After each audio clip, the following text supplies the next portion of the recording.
ગઈકાલે તારીખ 7/11/2024ના રોજ ચંદ્રેશનગર ખાતે શેરી નંબર 2માં એક હત્યાનો બનાવ બનેલ, જેમાં મરનાર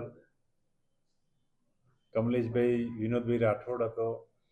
તેમજ આ કામે આરોપી નંબર 1 છે નિલેશ જીલુભાઈ વાઘેલા. નાઓની પત્ની અગાઉ 5 માસ અગાઉ રીસેને જતી રહેલી, જેમ કે માલવીયા પોલીસ સ્ટેશનમાં ગુમ જાણતો પણ નોંધ કરવામાં આવેલ.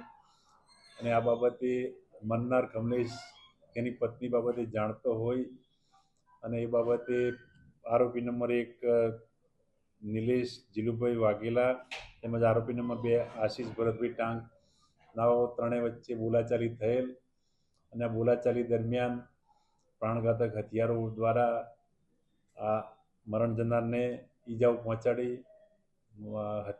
હત્યા કરેલ. સર, આજે છે મૃતક અને આરોપીની પત્ની વચ્ચે કોઈ સંબંધ હોવાનું સામે આવ્યું? હાલ સુધી તો એ બાબતે કોઈ એવું પ્રેમ સંબંધ બાબતે કોઈ હાલ હજી સુધી ફલિત થયું નથી.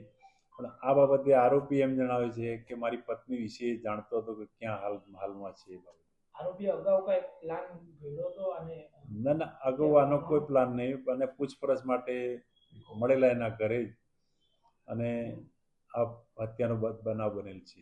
આરોપીઓ દારૂ પીધેલી હાલતમાં હતા એવું પણ સામે આવ્યું છે. એ બાબતે ના, એવું કોઈ દારૂ પીધેલો ને એવું કોઈ જણાવ્યું.